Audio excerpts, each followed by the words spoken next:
இப்போது புதிய அறிமுகம் ஆச்சி ஹோட்டல் சாம்பார் 50 கிராம் ரூபாய் 20 மட்டுமே.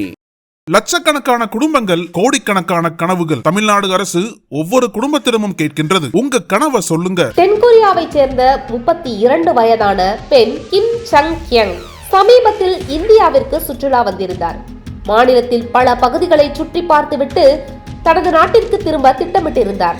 அதன்படி சுற்றுலாவை நிறைவு செய்த அவர் ஜனவரி 19ஆம் தேதி பெங்களூரு கெம்பேகவுடா சர்வதேச விமான நிலையத்திற்கு வந்திருந்தார். அந்த விமான நிலையத்தில் ஏர் இந்தியா நிறுவனத்தில் ஒப்பந்த அடிப்படையில் 25 வயது முகமது அஃபான் அகமது பணியாற்றி வந்தார். அப்போது விமான நிலையத்திற்கு வந்த கொரிய பெண்ணின் உடைமைகளை பரிசோதித்துள்ளார். மேலும் அவரது பையிலிருந்து பீப் சவுண்ட் வருவதாக கூறி டிக்கெட் மற்றும் பேக்கை சோதனை செய்ய வேண்டும் என்று அவரை ஆண்கள் கழிவறைக்கு தனியாக அழைத்துச் சென்றுள்ளார். சோதனை செய்வதாக கூறி தனியாக அழைத்து சென்ற அவர் அங்கு வைத்து கொரிய பெண்ணிடம் அத்துமீறி தகாத முறையில் நடந்து கொண்டதாக கூறப்படுகிறது. இதனால் அதிர்ச்சி அடைந்த பெண் உடனடியாக விமான நிலைய நிர்வாகத்திடமும் சிங்கப்பூர் ஏர்லைன்ஸ் ஊழியர்களிடமும் புகார் அளித்தார். அதன் பேரில் வழக்கு பதிவு செய்த விமான நிலைய போலீசார் முகமது அஃபான் அகமதை கைது செய்து பரப்பன அக்ரஹாரா மத்திய சிறையில் அடைத்தனர். இதனையடுத்து விமான நிலைய நிர்வாகம் அவரை CISF ஊழியர் அல்ல என்றும் ஒப்பந்த அடிப்படையிலான கிரவுண்ட் ஸ்டாஃப் மட்டுமே என்றும் தெரிவித்துள்ளது. மேலும் அவரை பணி நீக்கம் செய்தும் உத்தரவிட்டுள்ளது. இச்சம்பவம் சர்வதேச அளவில் பெரும் அதிர்ச்சியை ஏற்படுத்தியுள்ளது.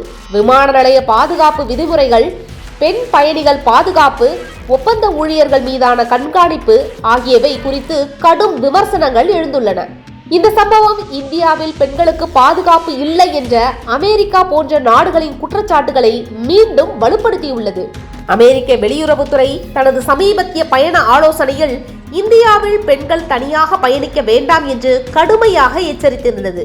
இந்த ஆலோசனை சுற்றுலா தலங்கள் மற்றும் பொது இடங்களில் பாலியல் தாக்குதல்கள் அதிகரித்து வருவதை சுட்டிக்காட்டி இருந்தது. இந்த நிலையில் இந்தியாவிற்கு சுற்றுலா வந்த தென்கொரிய பெண்ணிற்கு நடந்த பாலியல் அத்துமீறல் சம்பவம் மீண்டும் உலக அரங்கில் இந்தியாவில் பெண்களின் பாதுகாப்பு குறித்து கேள்வி எழுப்பியிருக்கிறது.